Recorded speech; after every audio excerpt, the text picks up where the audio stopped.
What if I told you that the biblical King David, the giant slayer, the psalmist, the warrior king, was not an Israelite shepherd boy, but an Egyptian pharaoh, a military genius named Thutmose III? Thutmose III reigned over Egypt more than 3,000 years ago during the 18th dynasty. Known as the Napoleon of ancient Egypt, he led at least 17 successful military campaigns. He conquered lands stretching from Nubia to the Euphrates, the same territory often claimed in the biblical kingdom of David. But here's the question: if David truly conquered such vast territory, where is the archaeological record? It exists, but it's under another name, Thutmose III. Names evolve across time, language, and translation. The name Thutmose in Egyptian is Jehutumesu, meaning born of Thoth. As Egypt's influence declined and new tongues rose, Aramaic, Hebrew, and later Arabic, the hard th softened. Thut became Dut, and Dut eventually transformed into Dawood, the Arabic name for David. Coincidence? Or the echo of a name remembered across empires? The Bible says King David was a man after God's own heart, a deeply spiritual, poetic soul, but also a ruthless conqueror. Saul has slain his thousands and David his tens of thousands.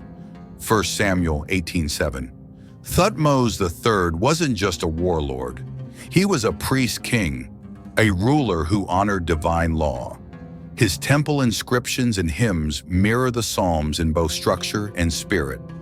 Could the Psalms be echoes of temple songs once sung by this warrior pharaoh? The Bible's account of David is strangely vague. A young shepherd suddenly becomes a royal harpist, then a warrior, then king. The record skips key details. These missing years were hidden in Egypt. David's rise was not from obscurity, but from the courts of the Nile. Thutmose III's military campaigns, recorded in detail on the walls of Karnak Temple, show that he conquered over 350 cities, stretching from the southern reaches of Nubia to the far northern lands of Syria and the Levant. He defeated the great coalition of Canaanite kings at the Battle of Megiddo and established control over cities such as Kadesh, Byblos, Damascus, and Gaza. He took tribute from Tyre and Sidon in Phoenicia and even reached the Euphrates River in modern-day Iraq, subduing Mitanni influence. Now compare that to the biblical King David, who is said to have conquered Jerusalem, subdued the Philistines along the Gaza coast, took control of Moab and Ammon east of the Jordan River, defeated the Arameans of Damascus, and extended his reach toward the Euphrates, as written in 2 Samuel 8.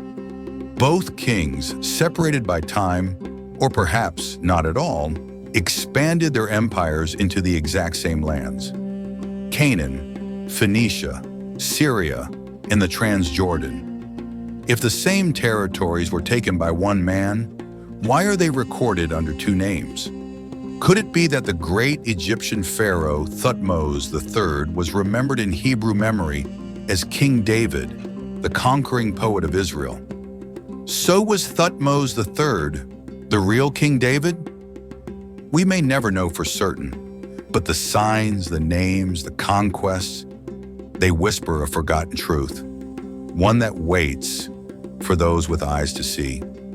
Subscribe for more hidden history, ancient truths, and spiritual revelations.